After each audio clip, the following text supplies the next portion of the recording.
Boa, boa noite a todos. Né? Com muito prazer, nós vamos dar início a mais uma reunião magna, né? A reunião de número 1460. E hoje, com o prazer, o privilégio de ter aqui mais uma vez o Dr. Carlos Aurélio Santos Aragão, que já participou dessa reunião como estudante, né, de medicina, já participou como ainda na sua formação especialista e agora já vem na sua formação completa, né? Quer dizer, como especialista tanto pelo Instituto Dante Pazanese de Cardiologia, com pós-graduação pela Universidade de São Paulo. Eu aqui gostaria de ressaltar também o privilégio de ter participado da banca dele, onde ele foi muito elogiado pelas duas instituições, né? Então, gregos e troianos aí disputando aí Carlos Aurélio, e um prazer imenso quando a pessoa faz esse ciclo, como o Zé Augusto fez e tantos outros fizeram, de forma que se qualifica fora e volta para a sua terra para contribuir e continuar ainda participando ativamente dos eventos nacionais e internacionais. Então, parabéns pela sua decisão, viu, Carlos Aurélio? E a gente deseja aqui todo o sucesso para você e um prazer imenso que você já está na nossa instituição e que a gente, toda a cardiologia, ele deu o apoio necessário para você desenvolver tudo aquilo que você aprendeu e se qualificou lá em São Paulo. E antes de passar a palavra, eu só queria registrar que essa semana nós perdemos, né, um verdadeiro ícone da cardiologia brasileira, né, que eu tive o privilégio de conhecer de perto, de conviver assim por um período muito longo, próximo ao o doutor José Eduardo Moraes, Rego Moraes de Souza, que nos deixou essa semana. Né? Então, uma pessoa que tem inúmeras contribuições na cardiologia brasileira, e você vê que foi motivo de manifestações de vários médicos, não só no Brasil, como no exterior, a respeito do legado do professor Eduardo Souza. E eu estou falando isso não só pela importância, como também pelo fato de nosso palestrante de hoje fez sua formação no Instituto Dante Pazanese de Cardiologia, como eu e tantos outros aqui também fizeram. Carlos Aurélio, a tela é sua. Pronto, professor, muito obrigado. Realmente foi uma grande perda, né, para a cardiologia, a perda do Luiz Eduardo Souza. Pois então assim, agradeço inicialmente ao convite. Estou muito feliz de estar de volta aqui para Aracaju, aqui em Aracaju, muito feliz mesmo. Fiz minha formação em São Paulo, mas no meu coração dizia que eu tinha que vou tentar junto com todo mundo, tentar voltar ao transplante em Aracaju, que é um dos meus sonhos, e voltar ensinando, que é o que eu mais gosto. No meu primeiro dia de trabalho aqui em Aracaju, eu já estou dando aula e com maior orgulho, porque eu participei dessa reunião magna como estudante, participei na minha época de formação lá em São Paulo e agora estou participando como cardiologista e cardiologista da instituição. Então, para mim é uma honra muito grande e agradeço muito ao convite. Então, vamos começar e vamos falar sobre o choque cardiogênico. O que é o choque cardiogênico? O choque cardiogênico ele é uma síndrome de hipoperfusão tecidual secundária, uma desordem cardíaca primária na ausência de hipovolemia. Ou seja, a gente tem uma desordem cardíaca que, por algum motivo, levou a uma redução de volume sistólico e, consequentemente, levou a uma hipoperfusão tecidual sistêmica, isso na ausência de hipovolemia. A sua incidência é imprecisa, basicamente por dois motivos: devido à subnotificação e diagnósticos errôneos. Porém, registros dos Estados Unidos dos últimos 15 anos de UTIs gerais mostra que a proporção de choque cardiogênico nos últimos 15 anos praticamente dobrou.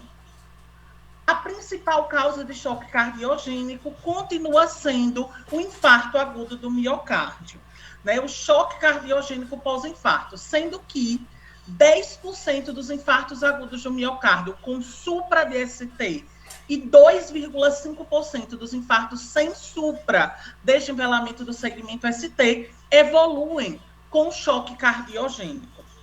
A mortalidade do choque cardiogênico continua sendo alta, mesmo com a evolução da monitorização e das terapias implementadas no choque cardiogênico. A mortalidade continua alta, girando em torno de 50%.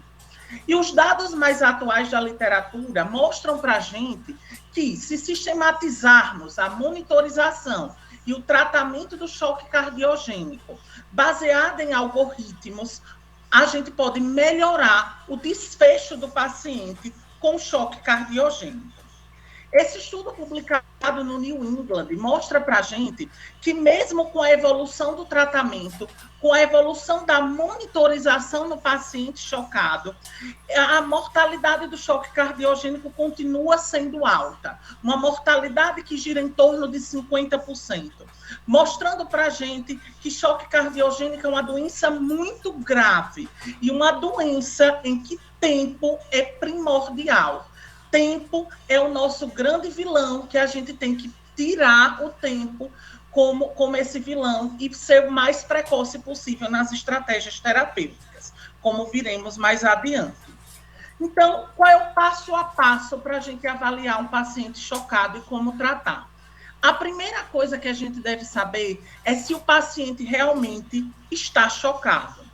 Nós sabemos que choque é quando o sistema circulatório ele tem dificuldade de levar adequadamente oxigênio para os tecidos.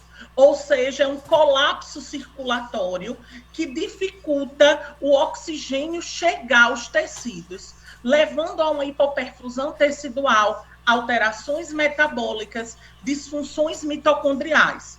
Mas aqui no choque cardiogênico, a causa desse colapso circulatório é justamente uma disfunção cardíaca primária, na ausência de hipovolemia.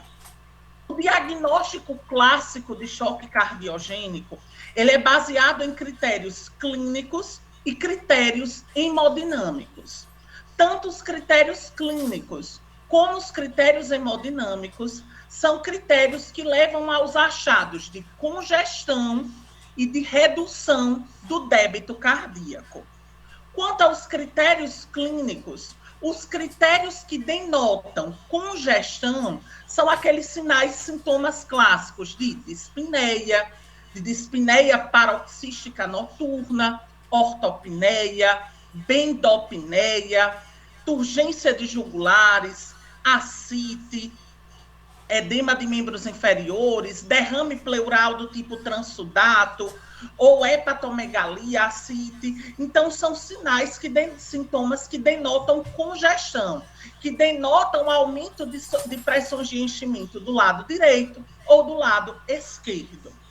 E os sinais e sintomas que denotam redução do débito cardíaco são sinais de hipoperfusão tecidual, indo da cabeça aos pés, confusão mental, síncope, descendo, a pressão arterial convergente, que é aquela PA pinçada, descendo, aquela famosa runheira abdominal, que é quando o paciente está nauseando, tem vômitos, dor abdominal, né? Descendo, oligúria, redução de diurese, piora de função renal, são sinais de hipoperfusão tecidual. Outros sinais clínicos, a pele fria, pegajosa, o pulso filiforme, são sinais de hipoperfusão.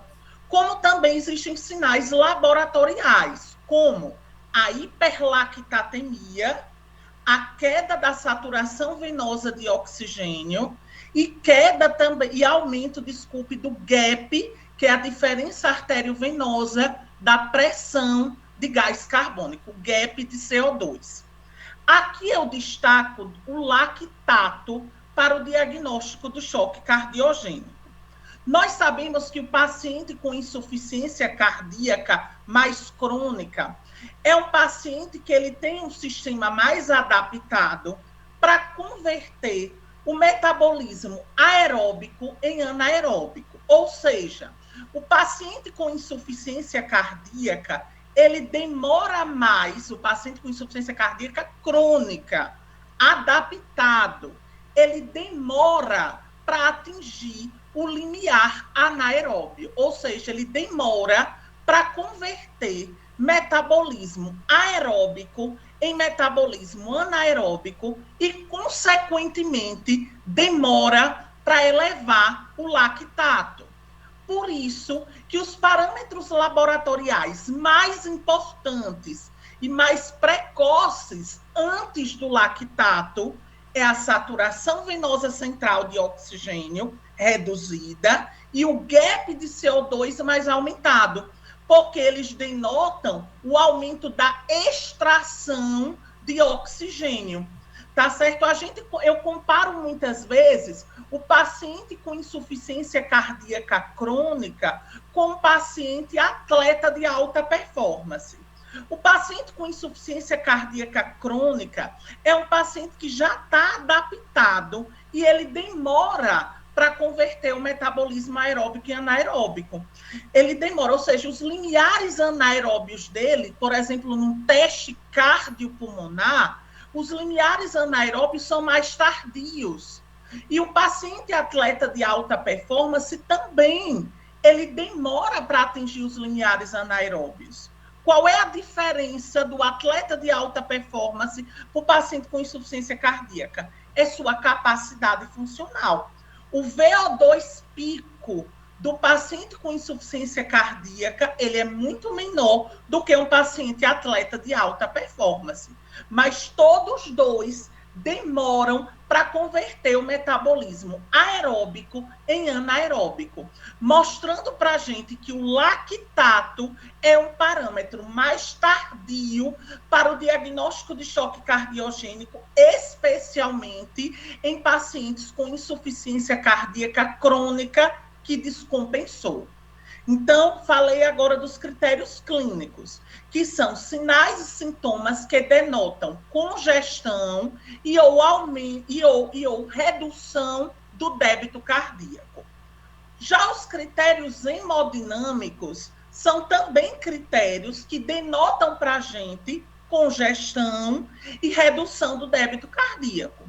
Os sinais que denotam para a gente congestão são sinais que denotam o aumento das pressões de enchimento ventricular, ou seja, a pressão capilar pulmonar, tá certo? A pressão capilar pulmonar, que é a minha pressão do átrio esquerdo, que é a minha pressão diastólica final do ventrículo esquerdo, se eu não tiver nenhuma alteração valvar mitral. Ela está elevada, o aumento da pressão venocapilar. Por que eu tenho aumento de pressão capilar pulmonar? Porque se eu tiver uma sobrecarga de câmaras esquerdas, essa sobrecarga vai levar a um aumento da PD2 de VE, que é minha pressão diastólica final do ventrículo esquerdo. O princípio de vasos comunicantes aumenta a pressão do átrio esquerdo e, consequentemente, aumenta a pressão venocapilar pulmonar. Então, minha pressão capilar pulmonar aumentada é um substrato indireto da minha disfunção de câmaras esquerdas. O aumento da PVC, que é a minha pressão venosa central, é um significado para a gente de aumento de sobrecarga das minhas câmaras direitas, porque eu posso ter o quê? Uma disfunção de ventrículo direito, levam a sobrecarga de ventrículo direito, um aumento da minha pressão do átrio direito e, por princípios de vasos comunicantes, um aumento da pressão venosa central. Então, aumento da PVC e aumento da pressão capilar pulmonar levam a gente sinais de congestão pulmonar, a pressão capilar pulmonar, sistêmica, o aumento da PVC. Já os critérios hemodinâmicos, que significam redução do débito cardíaco, são a hipotensão, que é a pressão arterial sistólica abaixo de 90 milímetros de mercúrio, e a medida direta, que a gente pode fazer através do EVMI ou do próprio catéter de Swan-Ganz, que é a medida do índice cardíaco, do débito cardíaco, que podemos também avaliar a medida do débito cardíaco pelo ecocardiograma, quando a gente multiplica a área da via de saída do ventrículo esquerdo vezes o VTI da via de saída do ventrículo esquerdo, que é integral velocidade-tempo. Se eu multiplicar isso, eu vou dar meu volume sistólico. E volume sistólico vezes frequência cardíaca é o débito cardíaco. Mas aqui, de forma direta, o diagnóstico clássico de choque cardiogênico necessita esses critérios hemodinâmicos, que é o índice cardíaco abaixo de 2,2, que é o débito cardíaco indexado pela superfície corpórea, isso na presença de suporte vasoativo, e 1,8 na ausência de suporte vasoativo.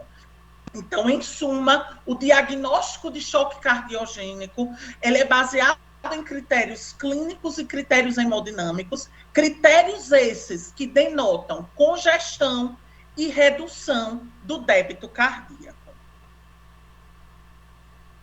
Se basearmos o diagnóstico do choque cardiogênicos em trials e nos guidelines, a hipotensão ela é obrigatória para o diagnóstico do choque cardiogênico. Porém, a hipotensão é um grande viés para a gente. Por quê? Porque nós sabemos que no início do choque cardiogênico, o paciente ele é mais vasoconstricto, ou seja, a resistência vascular sistêmica no início do choque cardiogênico, ela é mais aumentada, o que dificulta a queda da pressão arterial. Como também eu posso ter pacientes no ambulatório compensados em classe funcional 1, com terapia otimizada e estão hipotensos, com pressão de 90 por 60, ou às vezes até mais baixa, mas estão em classe funcional 1, bem otimizados do ponto de vista terapêutico. Então, a hipotensão é um grande viés para a gente, mesmo sabendo que os guidelines e os trials baseiam-se o diagnóstico com hipotensão como algo mandatório. Baseado nisso, a Sociedade Europeia de Cardiologia mostra para a gente uma definição mais atual de choque cardiogênico, em que contempla todos os perfis de choque cardiogênico, todos os perfis de pacientes com choque cardiogênico. E ela coloca para a gente, a Sociedade Europeia, na sua última atualização da diretriz em 2020, como choque cardiogênico uma síndrome em que há uma desordem cardíaca primária levando, tá certo, a um suporte inadequado de oxigênio aos tecidos, levando a hipoperfusão tecidual e, consequentemente, levando a uma alteração do metabolismo com aumento de lactato, como também, a depender da gravidade, o paciente pode evoluir com disfunção múltipla de órgãos e sistemas e óbito. Agora que a gente já viu como dar o diagnóstico de choque cardiogênico, a gente tem que saber quais são os exames que eu vou pedir para o paciente com choque cardiogênico. Qual é o racional para solicitar exames no choque cardiogênico? O racional é, eu vou pedir exames, tá? Primeiro, para confirmar o diagnóstico de choque cardiogênico. Eu vou pedir um lactato, vou pedir uma saturação venosa central, vou pedir uma gasometria arterial e venosa para calcular o gap de CO2, eu vou solicitar provas de função sistêmica, hepática, renal, para quê? Para confirmar a hipoperfusão tecidual e aumento do sequestro de oxigênio. Primeiro racional é isso. Segundo racional, avaliar prognóstico do choque cardiogênico. O paciente que está em disfunção múltipla de órgãos e sistemas, ele está na via final da doença e se eu não fizer nada, ele vai a óbito nas próximas horas. Terceiro, eu peço para descobrir qual é a etiologia da disfunção cardíaca. e peço também para descobrir qual é a causa da descompensação. E por que é tão importante saber a causa da disfunção cardíaca e a causa da descompensação? Por causa da fisiopatologia do choque cardiogênico, o que na cardiologia a gente chama de a espiral da morte. Se o paciente ele tem uma redução do volume sistólico, do meu stroke volume, consequentemente meu paciente vai ter hipotensão, e essa hipotensão leva à hipoperfusão coronariana. E com a hipoperfusão coronariana, meu paciente vai ter isquemia, e essa isquemia piora a função cardíaca.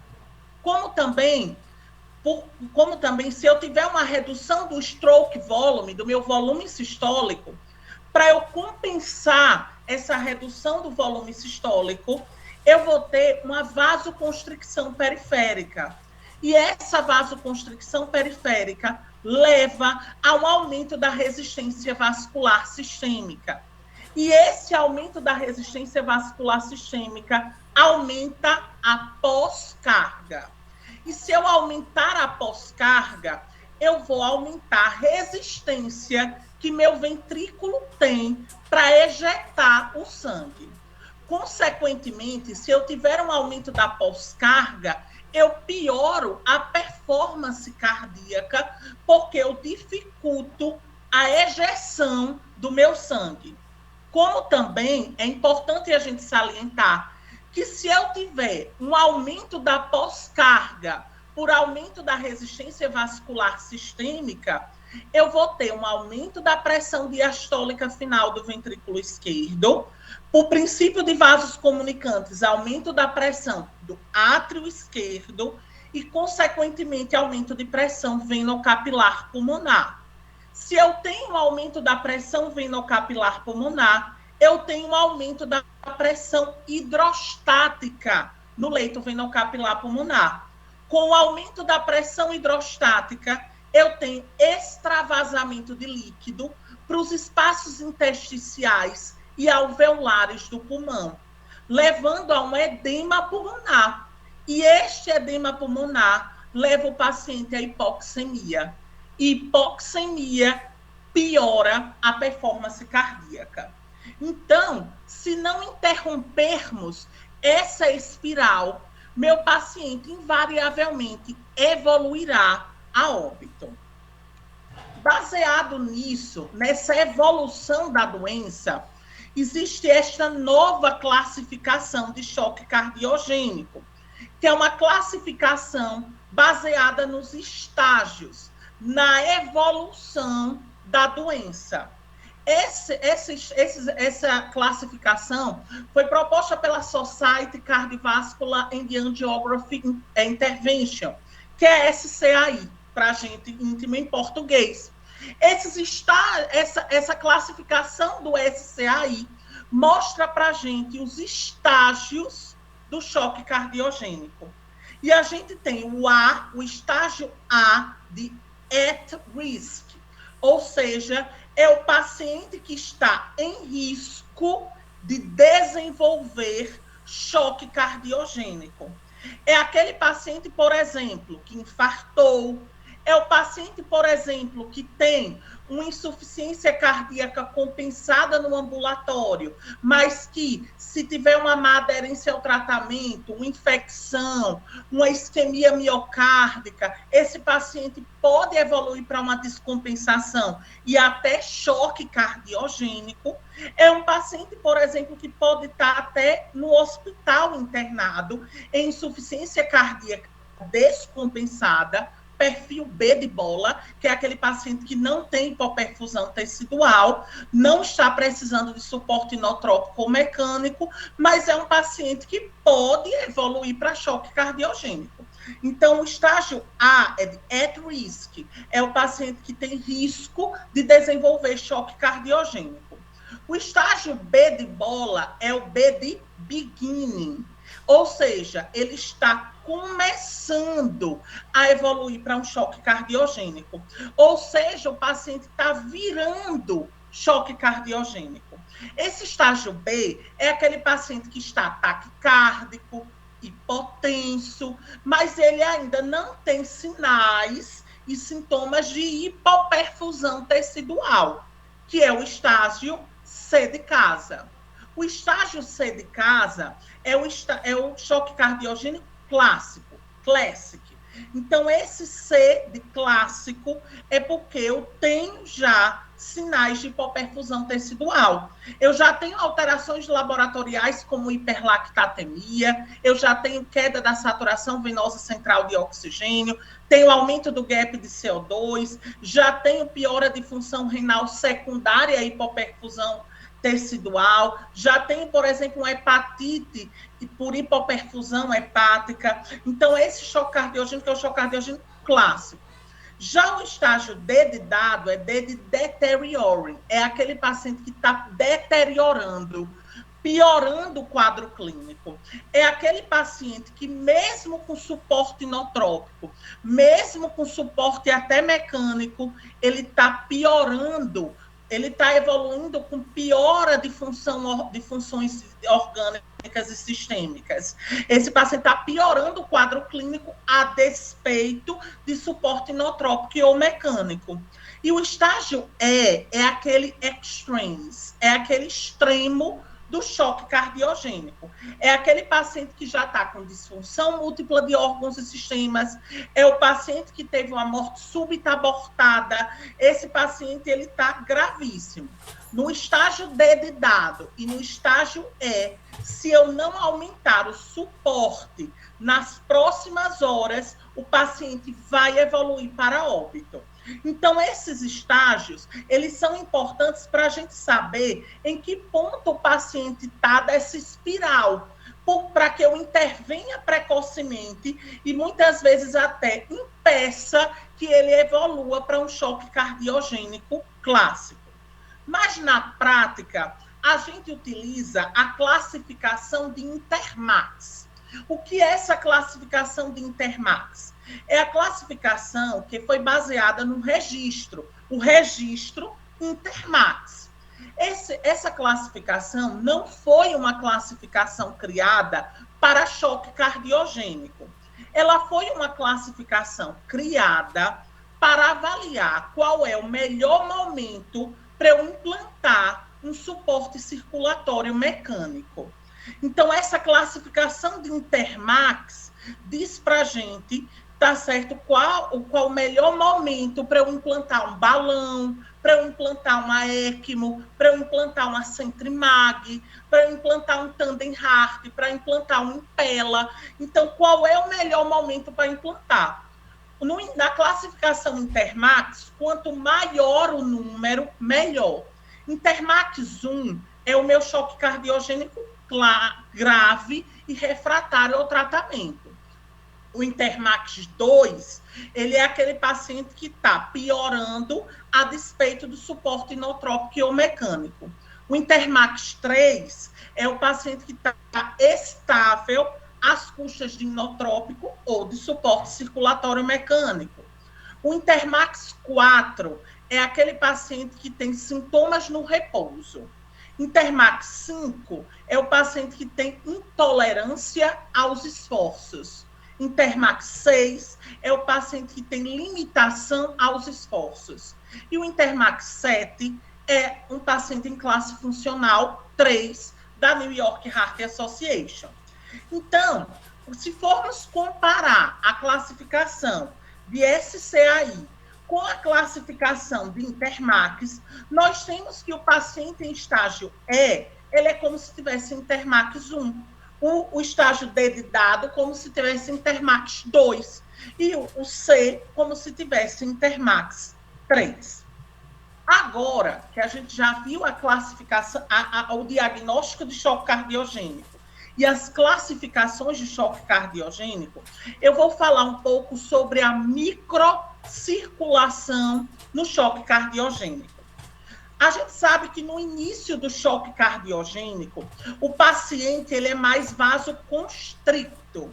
Ele é um paciente que tem até aumento da resistência vascular sistêmica, que é uma situação até que impede que no início do choque meu paciente fique hipotenso. Mas com o avançado choque, principalmente nos estágios C, D e E, que são os estágios finais e mais graves do choque cardiogênico, meu paciente ele é mais vasodilatado, tendo até formação de microtrombos, acidose metabólica, alteração da função mitocondrial, fazendo com que esse final do choque cardiogênico, esses estágios C, D e E, o paciente tenha uma síndrome de resposta inflamatória sistêmica, uma SIRS, tá certo? E essa SIRS vai exacerbar a disfunção miocárdica, levando o meu paciente à disfunção múltipla de órgãos e sistemas e óbito. Esse estudo publicado no JACC em 2019 mostra para a gente a mortalidade intra-hospitalar a depender do estágio do choque cardiogênico, baseado pela estratificação do SCAI, da Society Cardiovascular and Angiography Interventions. E mostra para a gente que o estágio E, que é aquele estágio do extremes, é aquele paciente que está no extremo do choque cardiogênico, tem uma maior mortalidade intra-hospitalar. Agora, a gente vai falar sobre as etiologias do choque cardiogênico. Então, para a gente falar de etiologias, a gente tem que saber que quando a gente tem uma insuficiência cardíaca descompensada, eu posso estar diante de uma insuficiência cardíaca aguda de novo, que é quando o meu paciente nunca teve quadro de insuficiência cardíaca e descompensou abruptamente e evoluiu com uma IC aguda, de novo, porque é nova, uma insuficiência cardíaca nova, ou eu estou diante de uma insuficiência cardíaca crônica descompensada.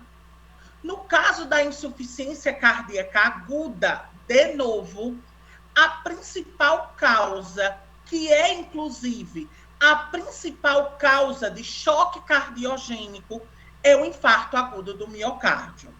Nas ICs agudas, de novo, a principal causa é o infarto agudo do miocárdio. E quando estamos diante de um choque cardiogênico pós-infarto, a gente tem que pensar numa disfunção aguda do ventrículo esquerdo, num choque ou até no infarto do ventrículo direito e nas complicações mecânicas do infarto.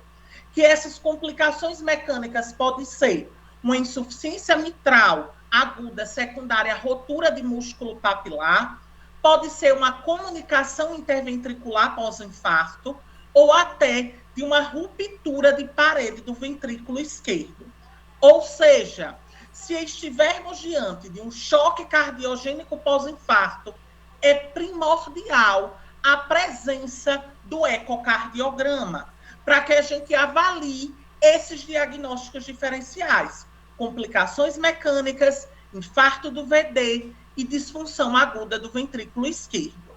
Existem outras causas de insuficiência cardíaca aguda, de novo, como Takotsubo, miocardite fulminante, depressão miocárdica por sepse, mas a principal causa continua sendo o choque cardiogênico pós-infarto. Mas podemos ter também uma insuficiência cardíaca crônica descompensada. E por que é tão importante a gente saber se nós estamos diante de um choque cardiogênico secundário, uma IC crônica descompensada ou de uma IC aguda de novo? Porque a fisiopatologia dos dois as fisiopatologias são completamente diferentes. O paciente que tem choque cardiogênico pós-infarto é um paciente mais inflamado, ele tem mais citocinas circulantes, ou seja, é um paciente mais vasodilatado. É um paciente que pode não tolerar muito a introdução de vasodilatadores. como já na IC crônica descompensada, eu tenho um paciente que, como ele tem insuficiência cardíaca crônica, é um paciente que tem uma exacerbação do sistema neurohormonal. É um paciente que tem um sistema renina-angiotensina-aldosterona mais exacerbado, tem um sistema arginina-vasopressina mais exacerbado e, consequentemente, é um paciente mais vasoconstricto. É um paciente que tem uma resistência vascular sistêmica maior, tá? Então, esse paciente aqui, da IC crônica descompensada, na maioria das vezes, a apresentação clínica tem hipervolemia. Já no caso do paciente choque cardiogênico pós-infarto, 1/3 dos casos pode apresentar-se euvolêmico, tá certo? Então, é muito importante a gente saber se é uma IC aguda de novo ou uma IC crônica descompensada. Aqui nesse estudo publicado em 2019 no Circulation, mostra a epidemiologia dos choques nas UTIs cardiológicas dos Estados Unidos. Como eram UTIs cardiológicas, a principal causa de choque nas UTIs cardiológicas lá nos Estados Unidos era o choque cardiogênico. 66% dos pacientes chocados estavam em choque cardiogênico. E desses pacientes que estavam em choque cardiogênico, a maioria era choque cardiogênico pós-infarto, na proporção de 30%. E é importante a gente saber também a causa da descompensação de uma insuficiência cardíaca crônica. Diante de uma IC crônica descompensada, a gente tem que lembrar que a principal causa de descompensação de uma insuficiência cardíaca crônica é a má aderência ao tratamento. Então, a principal causa é má adesão ao tratamento, tá? Só que a gente deve entender também, certo, que além da adesão ao tratamento, da má adesão, o paciente pode estar infectado. E a infecção é uma das grandes causas de descompensação de uma IC crônica, porque eu estou aumentando a demanda de um coração que está enfraquecido. Então, se a gente suspeita de infecção, a gente tem que coletar culturas, introduzir antibiótico terapia imediatamente, porque esse paciente é muito grave e se eu não resolver a infecção, ele vai evoluir com o contínuo do choque cardiogênico e vai evoluir a óbito. Outra causa de descompensação da IC crônica, outra causa é justamente a progressão da doença. Nós sabemos que o paciente que tem insuficiência cardíaca crônica avançada, ou seja, que progride a doença, ele é um paciente que ele já tem múltiplas internações, é um paciente que já está no ambulatório no IC classe funcional 3, 4, com terapia otimizada, é um paciente que está com congestão refratária, é um paciente que tem elevados níveis de peptídeos natriuréticos já no ambulatório. Então, eu posso progredir a doença e evoluir com a descompensação. E nós sabemos que a cada descompensação que o paciente com IC tem, ele piora ainda mais sua performance cardíaca. E um dos principais marcadores de mau prognóstico são as múltiplas internações por descompensação.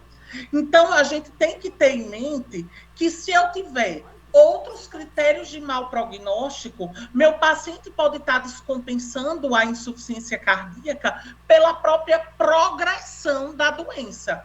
Mas claro que a gente tem que pensar em má aderência, tem que pensar em infecção, TEP, arritmias, isquemia miocárdica, mas a gente tem que saber que se tem um paciente que já tinha critérios de insuficiência cardíaca avançada antes desta descompensação, esse paciente pode estar descompensando por progressão da doença.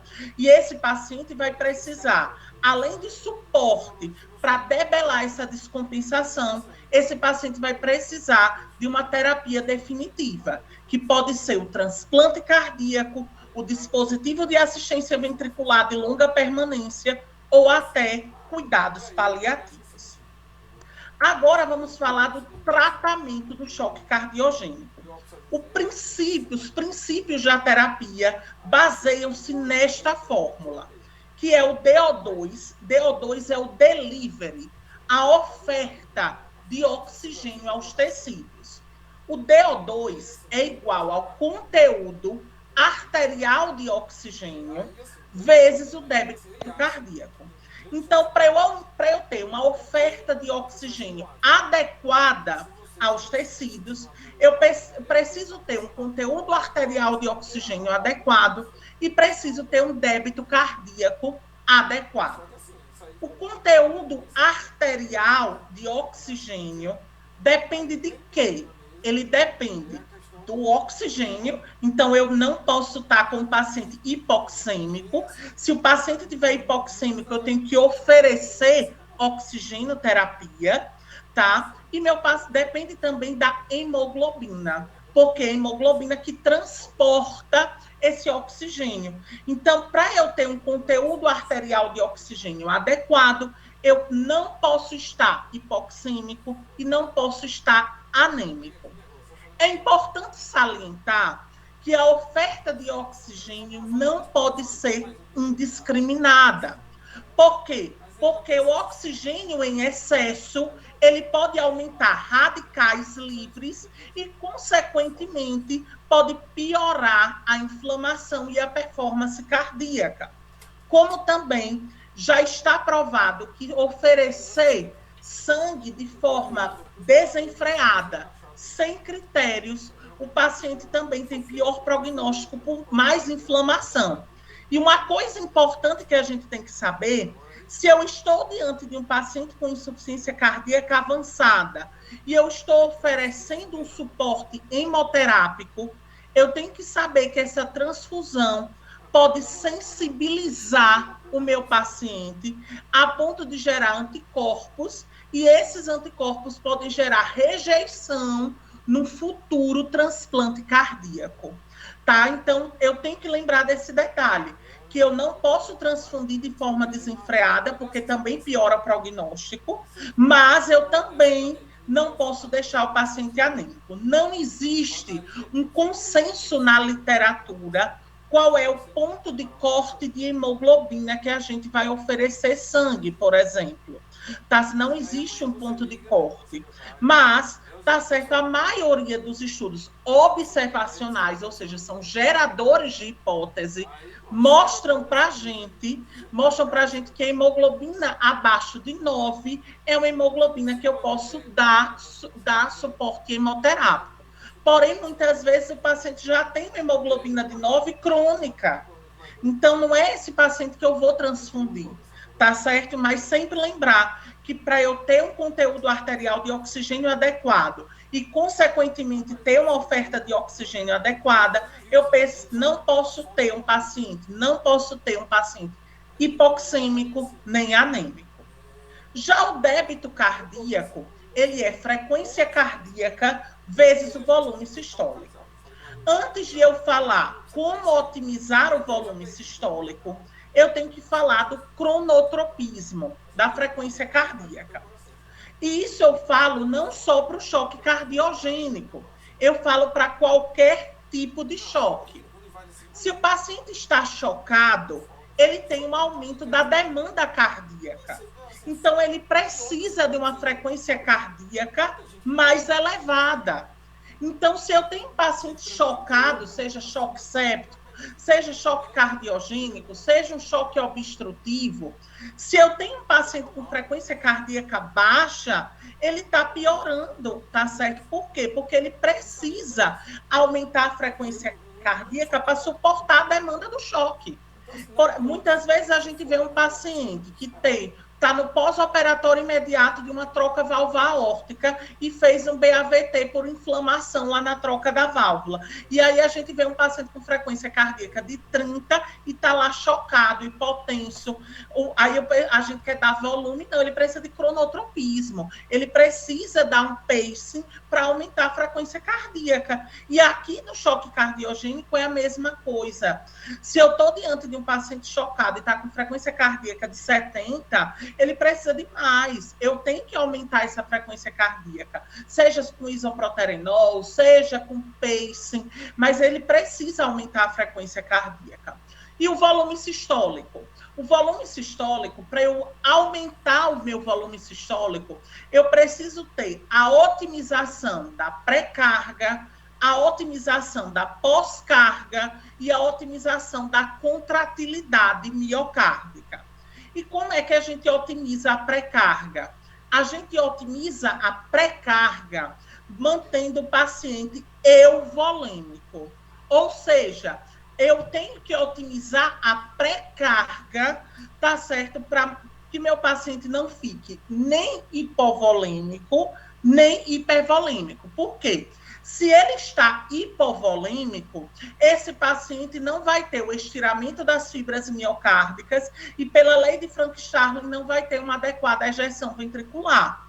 E também, se ele tiver muito hipervolêmico, principalmente na disfunção do ventrículo direito, se meu paciente ele tiver, tá certo, uma hipervolemia, ele pode pegar, empurrar o septo interventricular para a esquerda, por disfunção do VD, por hipervolemia, e empurrando o septo interventricular para a esquerda, pode gerar uma obstrução da via de saída do ventrículo esquerdo. E com isso pode piorar ainda mais a minha ejeção ventricular. Então, eu tenho que manter uma pré-carga adequada. Eu tenho que saber se eu vou precisar dar volume ou se eu vou ter que dar diuréticos, que a gente vai entender já já como dar volume e como dar diurético no choque cardiogênico. E a pós-carga, eu tenho que manter uma pós-carga adequada, porque se eu tiver uma pós-carga muito aumentada, eu tenho, consequentemente, uma resistência mais aumentada no meu ventrículo para ejetar o sangue. Então, eu tenho que reduzir a pós-carga, e a base do tratamento de redução da pós-carga são os vasodilatadores, que eu vou falar mais adiante. E para aumentar a contratilidade. E para aumentar a contratilidade, eu vou precisar de inotrópicos. Eu vou precisar de inotrópicos, que é a base do tratamento do choque cardiogênico, que eu vou falar mais adiante. E se meu paciente estiver refratário a tudo isso que eu falei, eu tenho que pensar em suporte circulatório mecânico, como uma ponte para uma melhora, como uma ponte para o transplante, ou como uma ponte para um dispositivo de assistência ventricular. Então, os princípios da terapia, como eu falei, eles são: eu tenho que monitorizar o doente, eu tenho que ter uma adequada ventilação, eu tenho que ajustar a volemia, baseia-se em drogas vasoativas e, se refratário, a assistência circulatória mecânica. E por isso, as guidelines mostram para a gente que o princípio da terapia baseia-se nesse VIP, que é VIP Rule. O que é VIP Rule? V de ventilate, I de infusion, de drogas e de diurético terapia, ou até de cristalóide, e P de pump, de bomba. Então, vamos falar cada um desse VIP Rule. Então, vamos falar primeiro de ventilação. Quando vou ofertar oxigênio para o meu paciente? A gente viu nesse shunt que, para eu aumentar o conteúdo arterial de oxigênio, eu preciso ter uma saturação de oxigênio adequada. Então, eu vou dar oxigênio se meu paciente tiver hipoxêmico. Também não existe um consenso na literatura para saber qual é o ponto de corte de oxigênio que eu dou. Mas a maioria dos estudos observacionais também mostram que saturação de oxigênio arterial abaixo de 92% indica oxigenoterapia. Que eu posso começar a oxigenoterapia com catéter nasal, posso evoluir para uma máscara, posso até evoluir para uma VNI, que é a ventilação não invasiva, ou posso evoluir até para uma intubação orotraqueal. é muito boa a pressão positiva para VNI, com VNI. Já tem estudos mostrando em sede descompensada que dar pressões positivas com ventilação não invasiva mostra para a gente uma redução da hospitalização por insuficiência cardíaca e uma grande melhora sintomática. Então, VNI é muito bom no nosso paciente. A indicação de intubação no meu paciente em choque cardiogênico é igual à das outras situações. Se meu paciente está rebaixado, se meu paciente está acidótico, se está com dispneia refratária.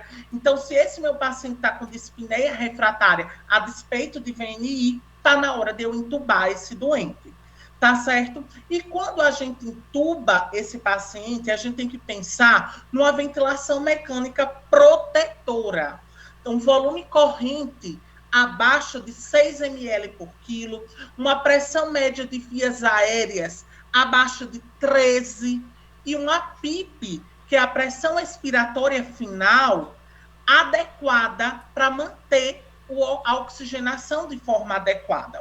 Tem que ter uma PIP suficiente para manter uma oxigenação adequada. Tá certo? Mas a gente tem que ter cuidado com PIPs, com pressões positivas finais muito altas.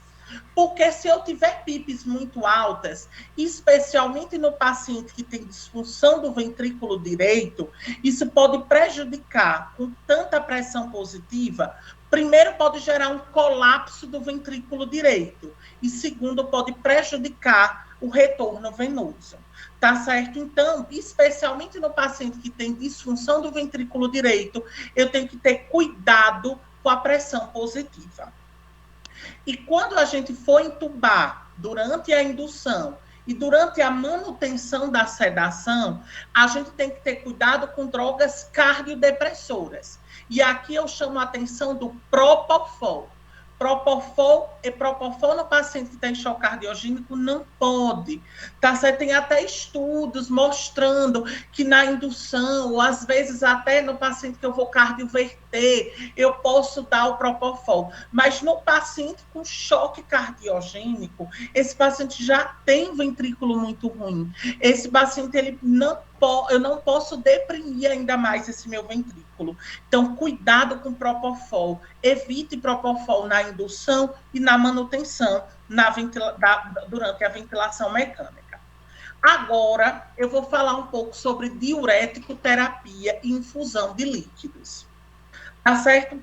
Este gráfico aqui, essa figura, mostra para a gente que é uma figura do Jornal Europeu de Insuficiência Cardíaca, que mostra para a gente que o reconhecimento do status hipervolêmico no seu extremo e o status de hipovolemia no seu extremo é muito fácil e muito perceptível, tá certo? Então, os estágios de super hipervolemia e o estágio em que o paciente está super seco, hipovolêmico, isso é fácil de reconhecer.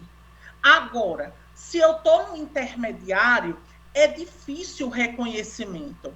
É difícil até para médicos experientes em terapia intensiva, cardiologistas. Muitas vezes é difícil avaliar o paciente que está entre esses extremos. E aí, a gente tem que lançar mão de outras estratégias propedêuticas, como, por exemplo, o ultrassom point of care, em que no ultrassom a gente pode janelar o pulmão e pode avaliar com ultrassom pulmonar e avaliar se o paciente está hipervolêmico, ver minhas linhas B, aquele famoso sinal da cauda do cometa, que indica para a gente a presença de hipervolemia. Posso lançar mão de um ecocardiograma e, por subestifoide, avaliar, por exemplo, a minha veia cava, ver minha veia cava, posso ver também através de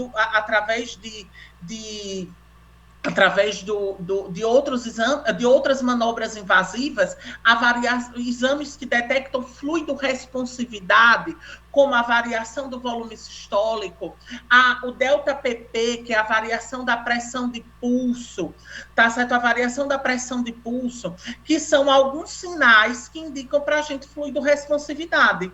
E outros sinais também fáceis de a gente fazer a beira-leito, a elevação passiva dos membros inferiores, o raise leg, em que a gente pode avaliar fluido responsividade.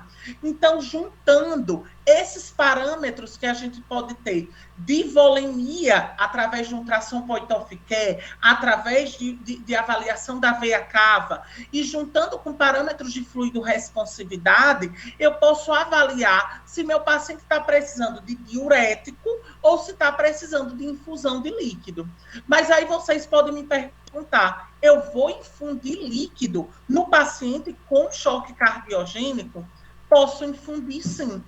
1/3 dos pacientes que estão em choque cardiogênico, eles podem apresentar euvolêmicos. Só que, minha gente, a gente pode avaliar a fluido-responsividade. E um exame muito bom para avaliar fluido-responsividade é fazer a prova de volume. Então, a prova de volume é o quê? Se eu infundir alíquotas de cristalóide e meu paciente tiver um aumento de 10% no débito cardíaco, é sinal que ele é fluido responsível. Existem outras manobras, como variação de volume sistólico, delta PP, raise leg, tá certo? Mas uma maneira objetiva de avaliar a fluido responsividade é através da infusão de líquido e avaliar se há o aumento do débito cardíaco. E como é que a gente pode avaliar esse débito cardíaco? Pelo ecocardiograma. A gente pode lançar mão do VTI, que é integral velocidade e tempo. Se a gente multiplicar o VTI da via de saída do ventrículo esquerdo vezes, tá certo? Vezes, se a gente multiplicar vezes, se a gente multiplicar essa variação, esse VTI vezes a área da via de saída do VE, eu tenho para a gente o volume sistólico. E o volume sistólico vezes frequência cardíaca é o débito cardíaco. Então, se eu infundir 250 ml de cristalóide e eu aumentar 10% do meu VTI, é porque meu paciente tem fluido responsividade. Tá certo? Porém, fluido responsividade não é sinônimo de administrar cristalóide à torta e à direita. Por quê? Porque já está provado que se meu paciente ele tem balanços hídricos muito positivos, isso também está associado com maior mortalidade. Então, eu tenho que manter esse paciente o mais euvolêmico possível para otimizar a pré e a pós-carga. Este gráfico aqui mostra para a gente, tá certo? Mostra para a gente que pacientes com função ventricular boa aguentam mais volumes. Pacientes com função ventricular boa aguentam mais volumes. E pacientes com função ventricular ruim, eles não aguentam muito volume. Por que eles não aguentam muito volume? Porque eles já têm a curva da lei de Frank-Starling mais para baixo. E, consequentemente, o pouco volume que eu posso dar, eu posso já congestar o meu paciente. Então, eu tenho que ter sempre isso em mente. O paciente pode precisar de volume? Pode, mas eu não vou infundir volume de forma desenfreada, tá certo? E eu tenho que infundir na forma de alíquotas, porque no paciente com insuficiência cardíaca crônica, que já tem uma função ventricular ruim, o pouco de volume já pode ser necessário para gerar congestão. E aí, como é que a gente maneja diurético no paciente com choque cardiogênico? Existe um mecanismo do diurético de alça, que é o principal diurético no paciente com choque cardiogênico, que a gente chama de mecanismo do tudo ou nada. O que é esse mecanismo do tudo ou nada?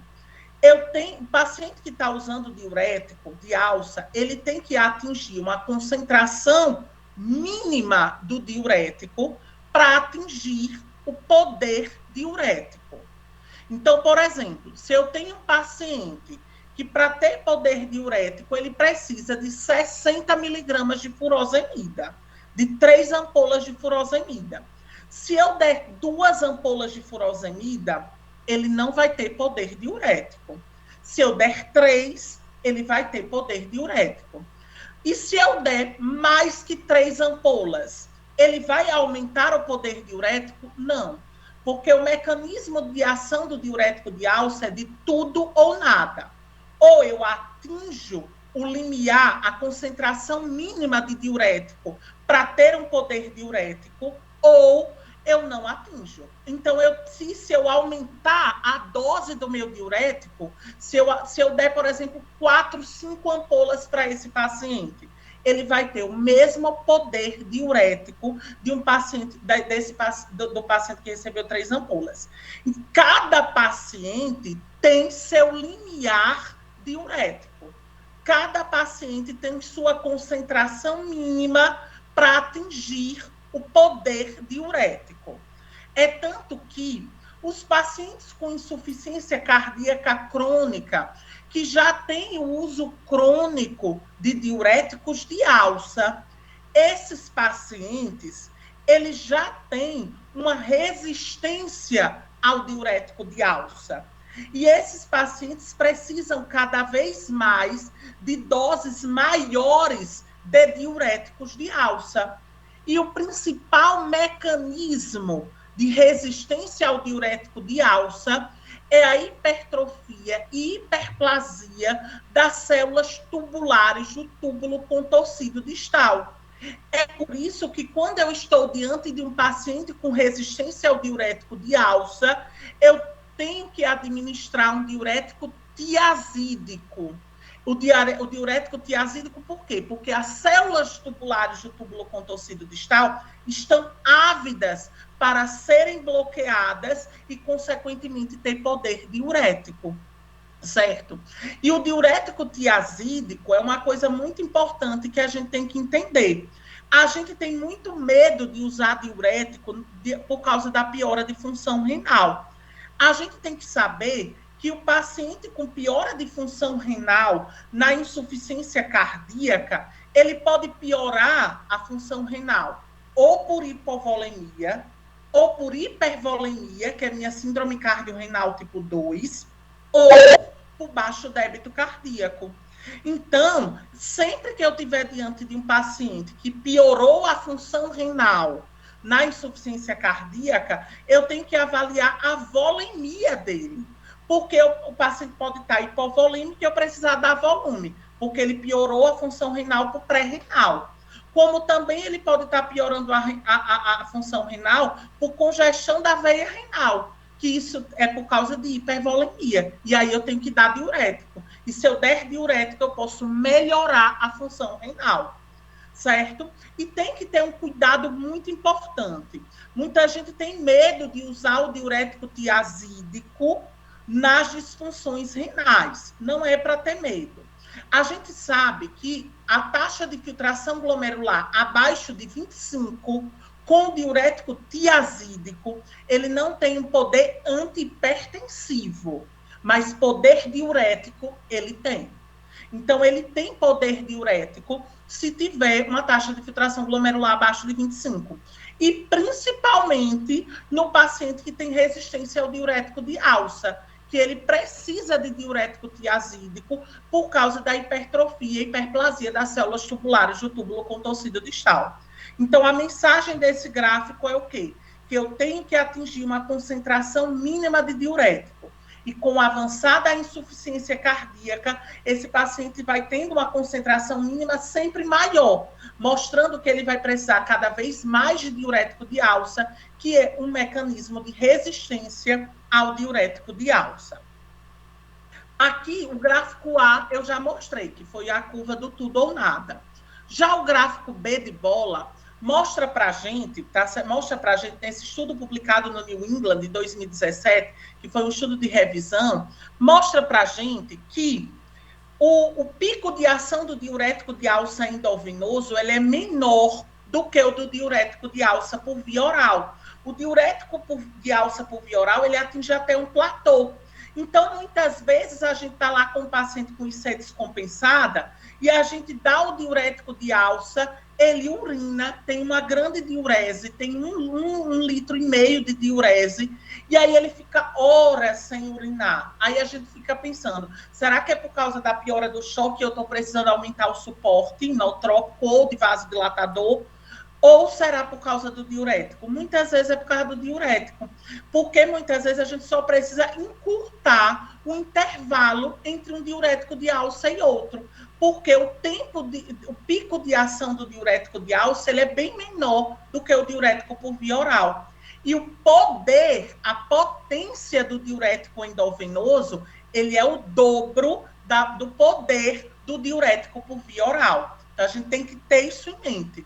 Tem que ter isso em mente, que o pico de ação do diurético endovenoso é menor, como também, tá certo? Como também o diurético endovenoso tem uma potência 2 vezes maior que o diurético por via oral. No gráfico aqui do tipo C, vocês também podem observar, tá certo? Outro mecanismo de resistência ao diurético de alça. Os senhores podem observar que é um mecanismo que a gente chama de frenagem. É um fenômeno de frenagem. Com o avançado da insuficiência cardíaca e com o uso crônico do diurético de alça, cada vez mais é difícil de eu eliminar água livre lá na alça de Henle. E aí, com o tempo, eu passo a ter um menor poder do diurético de alça e começo até a reabsorver sódio e cloreto lá na alça de Henle. Isso é perigosíssimo, porque isso pode piorar ainda mais a insuficiência cardíaca do paciente. Então, eu sempre tenho que ter essa cautela, tá certo? Se meu paciente com insuficiência cardíaca está precisando cada vez mais de doses de diurético de alça, eu tenho que pensar em resistência. E aí eu tenho que pensar em outro diurético, associar um diurético tiazídico, fazer o triplo bloqueio do néfron, que é associar com bloqueio no túbulo coletor com aldosterona, tá certo? Então, sempre tem que lembrar desses detalhes, tá? E qual é a dica prática com o uso de diurético? Por exemplo, meu paciente já usa no ambulatório, lá no consultório, 60 miligramas de furosemida, que são 3 comprimidos. Deu o dobro quando ele descompensar lá no pronto-socorro. Dê 3 ampolas. Por quê? Porque eu não sei se ele piorou ainda a curva do tudo ou nada e precisa de uma concentração diurética ainda maior. Então, se ele usa lá 60 miligramas de furosemida por via oral, que 80 miligramas, já que são 2 comprimidos de furosemida. Se ele usa 4 comprimidos, quando ele descompensar no pronto-socorro, eu dou 8 ampolas. Não é para ter medo desse diurético. Eu vou dar 8 ampolas, porque eu não sei em que curva do tudo ou nada do mecanismo diurético ele está. Porque ele pode estar com concentração diurética mínima baixa ou até muito alta. Então, como é para melhorar o paciente com IC, dobre a dose, dê uma dose bem maior quando ele descompensar. Agora a gente vai falar do pilar do tratamento do choque cardiogênico. E o pilar do tratamento são os inotrópicos, em que a gente vai aumentar a contratilidade miocárdica. Né? Os principais que a gente usa são a dobutamina, o milrinone e o levosimedan. A dobutamina, o mecanismo de ação, ele é um agonista beta-1 adrenérgico. Ele age lá no receptor beta-1 adrenérgico e via proteína G, ele aumenta o GMP cíclico. E aumentando o GMP cíclico, aumenta consequentemente a entrada de cálcio na célula. E com cálcio mais na célula, eu tenho mais contratilidade miocárdica. Já o milrinone, ele é um inibidor da fosfodiesterase 3. Se ele inibe a fosfodiesterase, ele vai inibir a degradação do GMP cíclico. Se inibe a degradação do GMP cíclico, aumenta o influxo de cálcio para dentro da célula miocárdica, aumentando a contratilidade. E o levosimedan? O levosimedan, ele é um sensibilizador do receptor de cálcio. Ou seja, ele aumenta a afinidade entre o cálcio e o seu receptor. É importante salientar que como a dobuta e o milrinone, eles aumentam o influxo de cálcio para dentro da célula, eles são mais arritmogênicos e são mais taquicardizantes. E a gente tem que ter esse cuidado, porque um dos limitantes do uso da dobuta e do milrinone é a arritmia. Então, a gente tem que manter um equilíbrio, tá certo? Um equilíbrio do uso desses inotrópicos e o poder arritmogênico. E, às vezes, tá certo? Para diminuir a arritmia, a gente vai ter que diminuir o inotrópico. E diminuir o inotrópico pode piorar a função cardíaca do meu paciente. Aí a gente pode lançar a mão, às vezes, de antiarrítmicos, de outras manobras, tá certo? E de outras manobras que são adjuvantes, mas que são importantes quando o paciente desenvolve muita arritmia. Quando o paciente desenvolve muita arritmia, principalmente a arritmia ventricular, eu posso passar um balão intraórtico. O balão intraórtico pode também diminuir as arritmias ventriculares, certo? Não, o balão intraórtico não é só para aumentar o débito em meio litro por minuto. O balão intraórtico também pode ser utilizado em arritmias refratárias. E aí, nesse paciente que está precisando de inotrópico e está pipocando de arritmia, posso passar o balão. Quem pipoca muito de arritmia é chá gásico. Chá gásico é danado para pipocar de arritmia, porque chá gásico já é pipocado de fibrose, já tem um monte de área de reentrada, e isso daí pode piorar ainda mais a formação de arritmias. Ter o cuidado, tá certo, com o uso do milrinone nos pacientes hipotensos, tá certo? Então, o paciente hipotenso deve evitar o uso do milrinone. Dobuta não. Dobuta eu posso utilizar no paciente hipotenso. Outra limitação para o uso do milrinone é a função renal. Pacientes que têm clearance de creatinina abaixo de 50, a gente deve evitar o uso do milrinone, ou até deixar numa dose menor, tá certo? Um clearance de creatinina abaixo de 50. Abaixo de 30, não pode utilizar o milrinone. Dobuta não. A dobutamina eu posso utilizar em um paciente dialítico, eu posso usar. É tanto que eu sempre falo isso. Paciente que eu estou na dúvida de qual inotrópico bote dobuta, porque dobuta tem pouca limitação, tá certo? A grande limitação é a arritmia, tá certo? É a arritmia, é o poder taquicardizante, pode gerar até miocardite eosinofílica, mas é mais raro, tá certo? Está na dúvida, liga a dobuta. O levosimedan, ele já é utilizado já em outros contextos. O levosimedan, ele é utilizado mais no contexto de cuidados paliativos. Como assim? O levosimedan, ele tem um tempo de meia-vida de 80 horas, mas ele tem um tempo de ação de quase 7 dias, 5 a 7 dias. O tempo de ação do levosimedan. Então, a gente pode infundir o levosimedan em esquema de hospital dia, e aí esse paciente melhorar o inotropismo, vai para casa, deshospitalizo esse doente, dou mais qualidade de vida, dou mais conforto, e ele volta 7 dias depois para eu infundir levosimedan em esquema de hospital dia. Então, levosimedan... Aurélio, não, é porque o Souza caiu a internet dele. Acho que você consegue uns 10 minutos para a gente... Consigo. Para a gente ter o debate. Claro. Beleza? Tá ótimo, então. Tá excelente a aula, muito boa. Continua ou espera? Continua, você acha que você consegue quanto tempo você acha que falta? Daqui a uns 10 minutos eu consigo. Quer que eu continue? Continue. Os 10 minutos eu acho que a gente tá ótimo.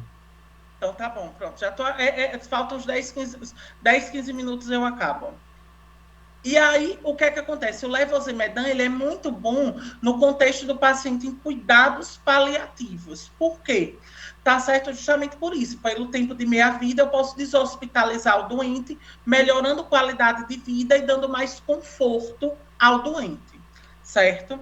E o grande impeditivo do levosimedan é a hipotensão. A disfunção renal é um impeditivo, porém, já tem estudos observacionais mostrando do uso do levosimedan em pacientes dialíticos.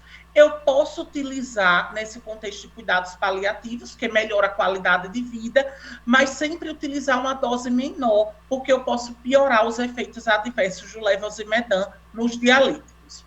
Agora, rapidamente falando sobre vasopressores no paciente com choque cardiogênico. A gente pode utilizar vasopressor, principalmente quando o paciente está hipotenso, com a pressão arterial média abaixo de 60 milímetros de mercúrio. Quando a gente utiliza vasopressor, a gente tem que ter o cuidado de colocar, mas já pensando em retirar o vasopressor. Por quê? Porque com o vasopressor, a gente vai aumentar a pós-carga, consequentemente aumentar a PD2 de VE, aumentar a pressão do átrio esquerdo, aumentar a pressão venocapilar pulmonar. E também os vasopressores, com o aumento da pós-carga, pode piorar a performance cardíaca, porque dificulta a ejeção ventricular por aumento de resistência vascular sistêmica. E qual é o melhor vasopressor para utilizar? Tá certo? Nessa subanálise aqui do SWAP to Trial, mostra para a gente, tá certo, que a noradrenalina, ela teve associada com melhores desfechos em todos os choques, principalmente no choque cardiogênico. Claro que isso foi uma subanálise, tá certo? Uma subanálise, foi um gerador de hipótese, foi a subanálise SWAP to Trial.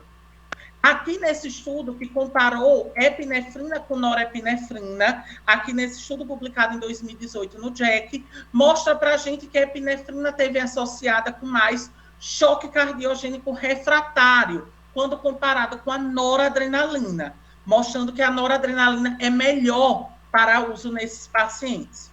Então, existem vários estudos mostrando que o melhor vasopressor é a noradrenalina. Mas a mensagem que a gente fica com o uso da noradrenalina é, se eu colocar, eu tenho que pensar logo em tirar. Assim que meu paciente melhorar a pressão, eu tenho que avaliar a retirada, porque isso vai aumentar a pós-carga e piorar desfechos no choque cardiogênico. Já os vasodilatadores são importantíssimos no choque cardiogênico. Como eu falei lá de vasopressores, aqui é o contrário. O vasodilatador, ele vai reduzir a pós-carga, ele, consequentemente, vai diminuir a resistência que o ventrículo tem que vencer para ejetar o ventrículo, tá? Ejetar do ventrículo sangue, o ventrículo tem que ejetar o sangue,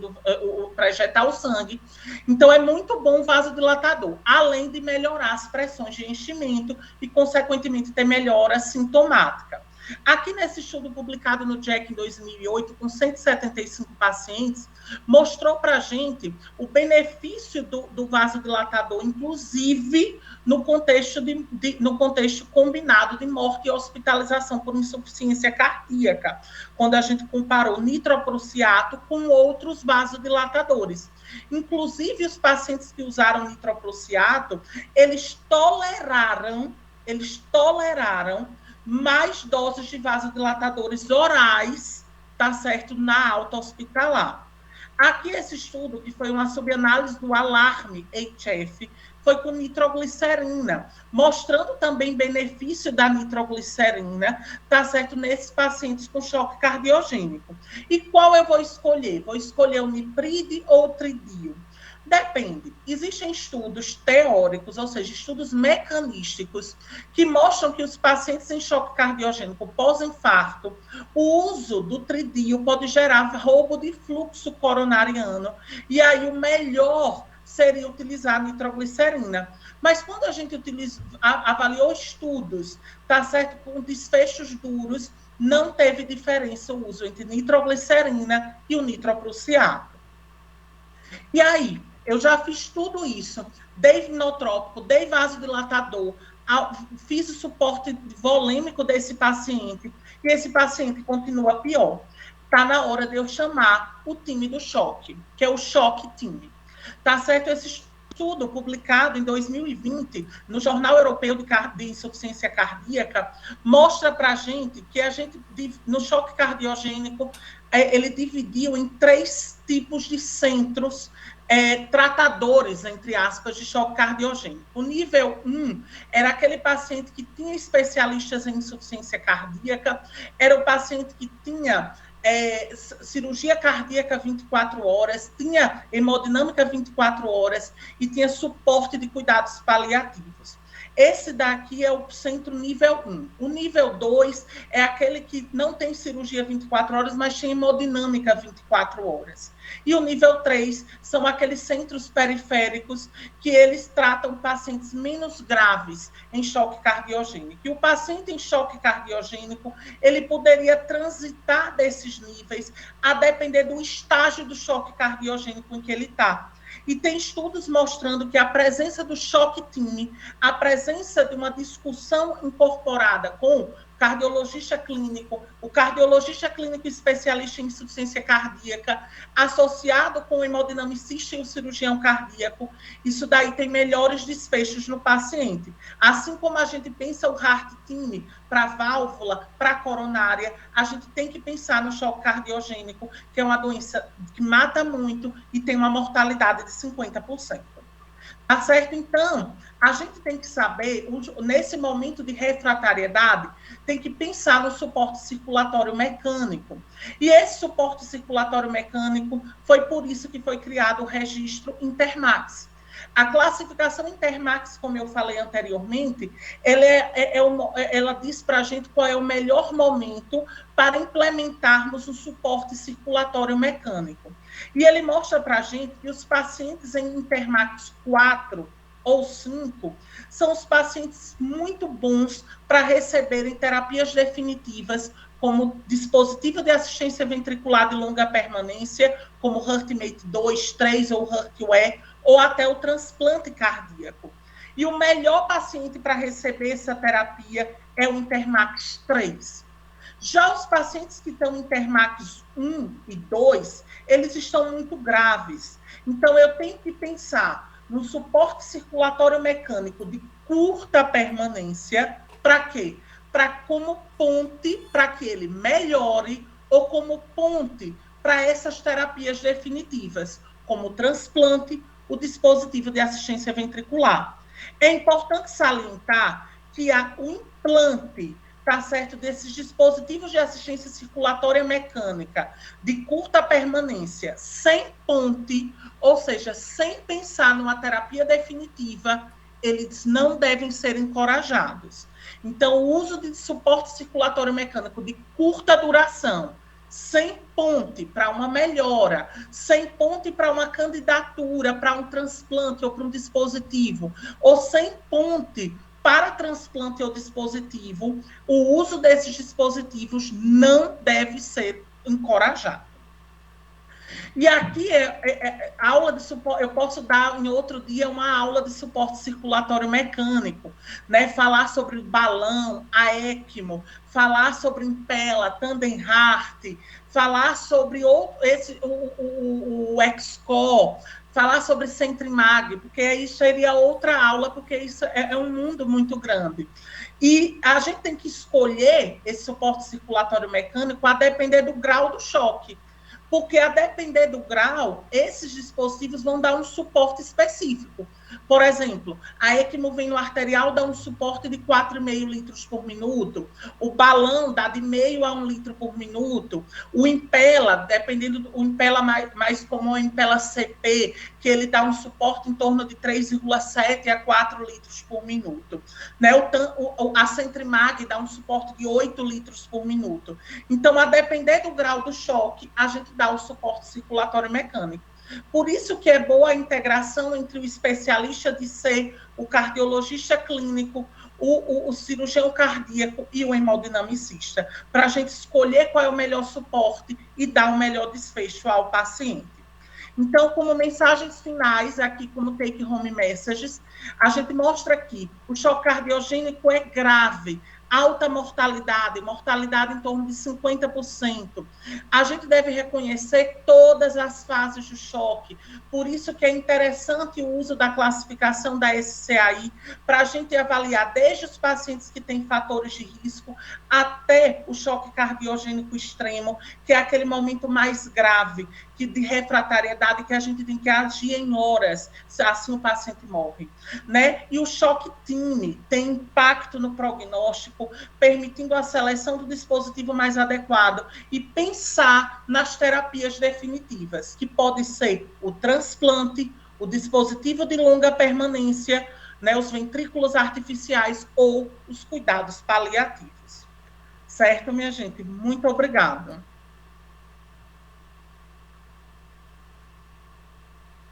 Olá, Carlos.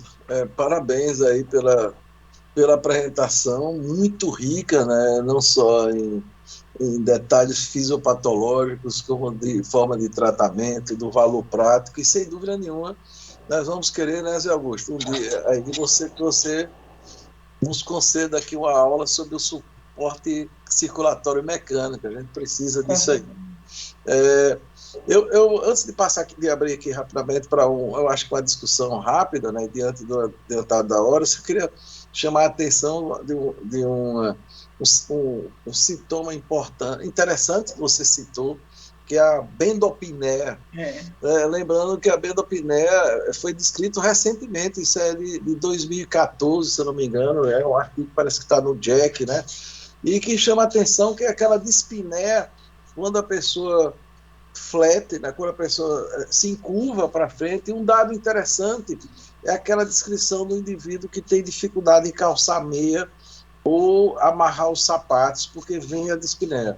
E normalmente isso decorre do aumento da pressão de enchimento do ventrículo esquerdo, numa pessoa que já tem uma pressão aumentada e, sobretudo, com índice cardíaco reduzido. Então, basicamente era isso, e eu vou passar a palavra aqui a Zé Augusto. Aurélio, parabéns aí pela aula, é muito bom ver você continuar com sua paixão pela cardiologia. Você já era um aluno extremamente apaixonado, mas a paixão parece que aumentou, não sei qual é essa fórmula, viu? É muito bom ver você voltar e nos ensinar, eu acho que esse é o ponto. Eu só queria fazer uma pergunta, né, até para ouvir sua opinião. Eu me lembro que quando você colocou aqui princípios da terapia, você falou da otimização fisiopatológica, né? Isso foi um assunto que eu tinha muito interesse quando eu era residente, né? Oferta de oxigênio, consumo de oxigênio, otimizar conteúdo arterial de oxigênio, esses conceitos fisiopatológicos. Na sepsis era muito usado, a gente buscava um platô, né? Buscava aumentando a oferta de oxigênio até entrar num platô para ver se mudava o prognóstico, etc. A gente tem o Swan-Ganz como uma arma que pode nos guiar um pouco na terapia, etc. Mas quando a gente vai para a prática, me parece que o tratamento ele ainda é muito empírico. Você mesmo falou, a gente não tem cortes, não tem... O próprio Swan-Ganz parece que não mostrou muito benefício. Eu me lembro quando eu voltei ao INCOR, eu até conversei com um colega, eu acho que ele até chegou a fazer esse tipo de avaliação, aqueles pacientes que estavam evoluindo com disfunção renal, se o catéter de Swan-Ganz poderia, de certa forma, preservar, fazendo uma otimização hemodinâmica, e não deu muito certo. Então, apesar de toda essa evolução conceitual, mas eu acho que esse assunto deu uma estacionada, né? Me parece que ainda é muito, muito empírico, como você bem colocou. Você apresentou os princípios, mas você fez a crítica do fato. A gente não tem corte de hemoglobina, a gente não tem corte, eventualmente, de débito, de otimização, de frequência, de tudo. Talvez o grande salto, né, que eu vejo, que aí eu acho que é uma contribuição importante na evolução da insuficiência cardíaca, é, de fato, a criação dos times, pessoas muito experientes e também do suporte mecânico. Então, eu acho que tá feito, você já está compromissado com essa aula, né, do suporte mecânico, e dá uma visão do que é que você aprendeu com, digamos, com os processos dos times de insuficiência cardíaca, que eu acho que é importante trazer esse conceito, né, do time, não só um médico, etc. Mas parabéns pela brilhante aula, Aurélio. Mas é verdade, assim, professor, é muito empírico ainda essa parte do manejo do choque cardiogênico. Na própria sepse, por exemplo, é tanto que, assim, se a gente for ver os estudos de choque cardiogênico de terapêutica, a gente tem, primeiro que é uma população muito grave e a gente extrapola muito com outras fisiopatologias de outros choques.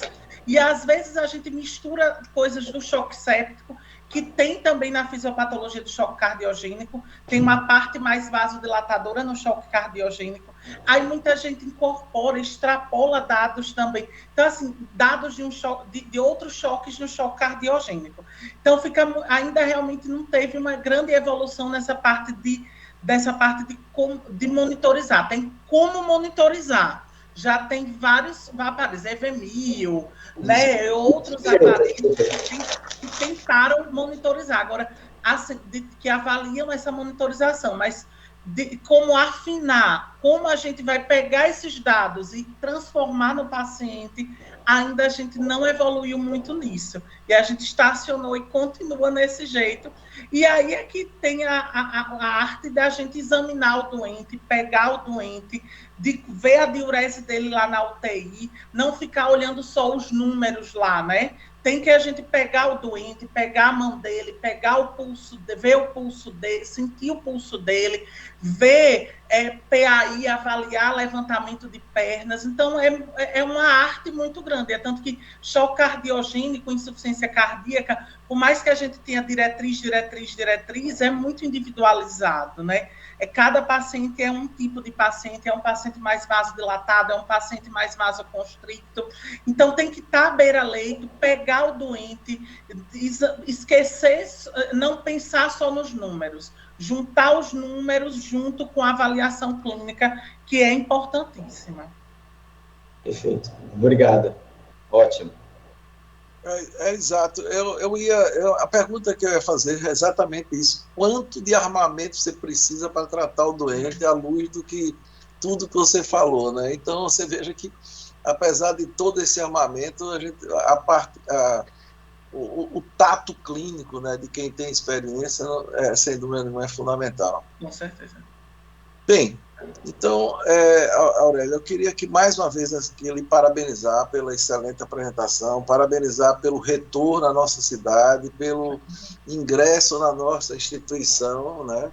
E, sem dúvida nenhuma, desejar tudo de bom para você aqui na sua carreira, que você continue um assíduo frequentador da nossa reunião, e vamos cobrar aí essa apresentação, porque, inclusive, já tínhamos discutido aqui, o Zé Augusto e outras pessoas, a necessidade de trazer alguém para falar para a gente sobre esse suporte. Nós ouvimos muito falar em ECMO durante a pandemia, etc. Então, é bom uma pessoa que tem know-how como você aqui falar sobre esse assunto. Ok? Perfeito. Pronto, muito obrigada e agradeço demais estar aqui. Para mim, estou muito feliz de estar aqui nessa reunião novamente agora como médico da instituição. Então, muito obrigada mesmo.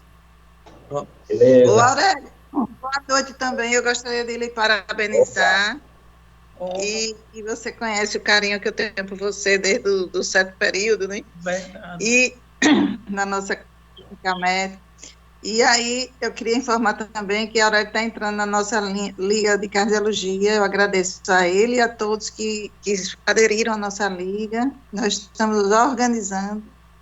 E também ele tem a intenção de ser nosso professor lá na UFES.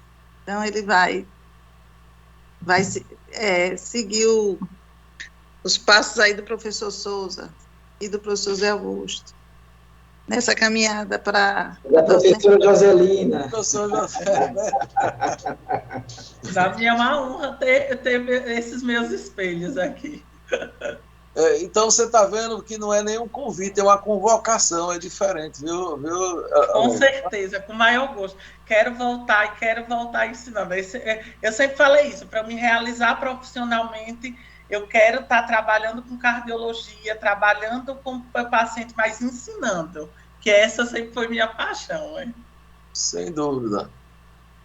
Bem, pessoal, então, diante do adiantado da hora, eu gostaria aqui de encerrar mais uma vez a nossa reunião. Ela vai estar disponível no YouTube com essa quantidade valorosa de informações aqui que o Aurélio nos passou, né? Sem dúvida nenhuma. Uma verdadeira aula de fisiopatologia, de clínica do choque cardiogênico. E lembrar vocês que na próxima semana, com fé em Deus, estaremos de volta às 18 horas para mais uma reunião magna da cardiologia do Hospital São Lucas. Boa noite a todos aí e um bom resto de semana. Perfeito. Até logo. Tchau a vocês. Boa noite.